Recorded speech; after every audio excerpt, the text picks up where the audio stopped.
Good evening, everybody. It is I, Jeff Darling. We're coming to you live from. Just kidding. This isn't even on. It's not even on. This isn't even works. Happy week 3 recap. It is I, Jeff Darling, your commissioner, your host of Warrenton's finest fantasy football leagues recap videos. We're going to go ahead and take a look back at week 3 and take a look ahead to week 4. Can you believe, folks, we wait all year for the NFL season to begin, and then all of a sudden, we're nearly a quarter of the way through. How does that even happen? Time goes quickly. All right, unlike this video. All right, so let's go ahead and take a look at how week 3 went. Well, for the old Dallas Jeff boys, it was just another bummer. We're starting off the season, folks, 1-2. Not happy about it. Not happy about it, but it happens. So, and to lose to Jason of all teams, a guy that I think we can all agree doesn't know what he's doing. Just kidding. I just wanted to say that to you. But Jason, your waiver pickups, Puka Nakuka, a couple other folks for the Rams. Going into that Monday night game, I was holding on to a slim lead. I knew the chances weren't great, and yet part of me said, please, why can't somebody else's players get a gruesome injury and I can keep a lead and someone else's hopes can be shattered in the final game of the night? But no, my dreams were shattered again. You beat me 120-113. I will say, rats. That's all I can say. I guess I should have started Adam Thielen. So 27 points left on my bench. That's a real bummer. But who would have thought? Who would have thought? Now I have to think about if I start him next week, but more on that later. Next up, we had Team Queen going against Team Touchdown. Dan's coming on strong here. Your team, Dan. You're not doing so shabby. You won 126-103, and Hannah putting up 103 points and losing. That's fine. That's fine. There's not much you can do about that. If the Dallas defense had maybe given you those 35 points instead of -2, maybe things would have been a little bit closer. But, I mean, looking at your bench, you didn't leave so many points on the bench there. You had a couple folks, but, again, it's everyone you started, probably everyone would have started those guys. So what are you going to do? Team touchdown. Dan really doesn't want to eat that chip again, even though we're not doing the chip, but that worked. That motivated Dan to not lose anymore. Good work, buddy. Next up, we had the Weasel going against Team Uncle Touchdown. And, man, this is an interesting thing to me because I believe, if I'm not mistaken, that the Weasel has the top 2 fantasy quarterbacks on his roster. And the topper scoring one, Tua Tagovailoa, he's been in the league like 10 years. I should know his name by now. Tagovailoa, maybe. Has outscored Jalen Hurts. He's got 70 points total and has not started a game yet for the Weasel. So, Paul, you looking to trade a QB? I think there's a couple folks here, Hannah, that might need a quarterback that can actually score more than 9 points a week. Anyways, unfortunately, even still, wasn't enough. The Weasel lost 96 to Sean's 123. Uncle Touchdown's just cruising. No, Sean, I'm not going to trade with you because you're winning. Why would I trade to someone that keeps scoring 120 points every week? I just don't trust you. Although, DeAndre Swift, 15 points from him would have been better than my Dalvin Cook's 4, so maybe I would have won that game last week. I would have if I'd done that trade. However, what are you going to do? Moving on. I'm not trading. That's what I'm not going to do. That's what I could do. Next up, Gone Fishing going against Undefeated starting now. False name, fake news. Michael, change your team name again for the 4th time. Unless you want to add another ... to your now. Try that again. But you lost 124-76. There just wasn't much hope right from the get-go. That Thursday night game just kind of set the tone for the week. And from that point, Matt didn't look back. After scoring the lowest points in week 1, Matt has come out with 2 very strong performances in week 2 and 3, improving from to 2-1, 2-1 record. Michael, you haven't won yet. I just you should try to win next time. Next up, we had Field of Dreams going against the Wanakee Squirrel Salads, and Wanakee crushed Field of Dreams 122-78.96. And Greg made sure to point out in the comments that his bench could outscore Carlos's team. And let me just check the math on that. Yep, the math says, Greg, nobody likes a show off. And also, if you want to get down to numbers, you would have lost to 4 other teams that won this week. So don't get all high and mighty with your 122.98.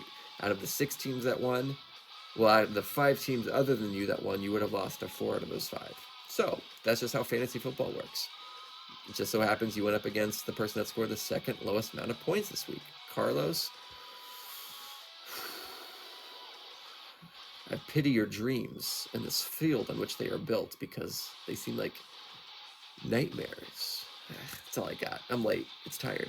I said it again. I didn't mean to say it that time. But it's true. Also, I think I'm getting sick. All right, next up, the last one here. Now, this was an interesting one.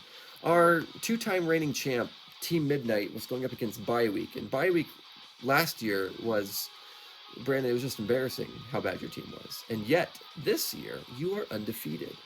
Spoiler alert, you just beat Mike, 124 to 106. And Mike, ooh, you scored a ton of points for somebody that didn't start an active player and who has 3 players on your IR. So 106, I mean, honestly, I'm very impressed that you only lost by 18 points. If you had maybe gotten that pickup that I hear that you were trying to get and it didn't quite work out in time, maybe it would have worked out. But valiant effort despite losing. And just a flash, again, you still have 3 people on the IR. I did add an IR spot. The way that works, folks, cough attack. The way the IR spart works, is if you have a player that's on the IR, you can put that IR person in your IR bench spot, thus freeing up a bench spot to help you hopefully take the pain of that injury loss.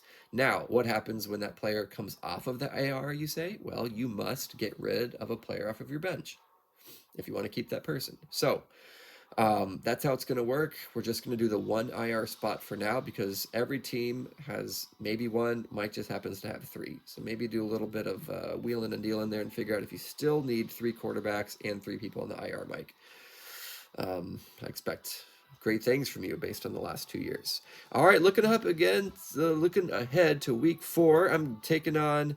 Oh, wait, before we do that, let's just take a look at the standings. We have 2 teams, Uncle Touchdown in the East Division at 3-0, and Bye Week in the West Division at 3-0. So 2 undefeated teams.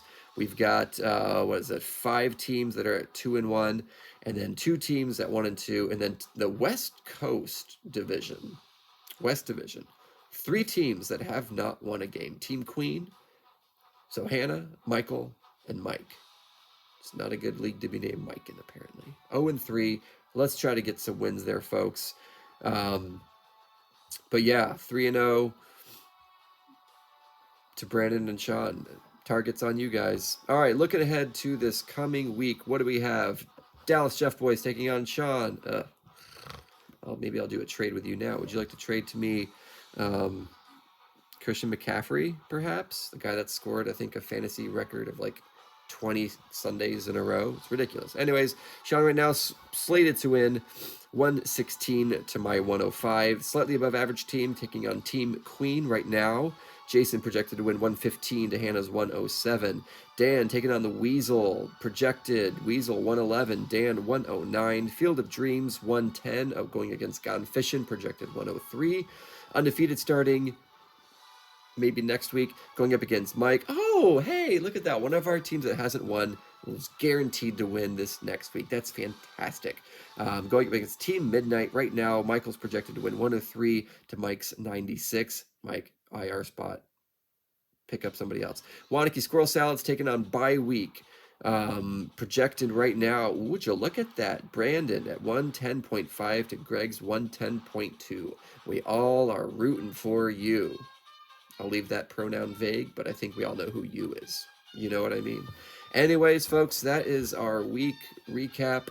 And look ahead. Let's keep these, keep Sean and Carlos, keep putting trade requests out there. One of these times it's going to land. Other people, this is like Katana. We're just saying we're not trading with you. Although, I've never traded in my fantasy career. Maybe I need to do that. Maybe that's the one thing that the fantasy overlords are saying. Until you do a trade, you're not allowed to win. So who knows? Maybe I'll do that. All right, folks, have a great rest of your week. Don't forget, check your lineups, check the free agent stat, the waiver wires, all those things. Get your lineups locked in before the game starts so you don't have a disappointment. Like can so easily happen. And I believe we're settling, it sounds like, on playing the recorder out in public until you make $20 from a kind-hearted stranger who's trying to put you out of your misery. So I think I really like that idea. We'll go ahead and just slap a little plus sign on there in the Discord chat if you like that idea. If we get majority, so we got 12 people, if I get 7 plus signs on that, that'll be the punishment. We're going to lock it in, and we'll move on from there. All right, folks. And we're going to record it. You got to record the recorder, because that'll make it fun. It's kind of a fun, embarrassing thing to do. Anyways, have a great night. Farewell.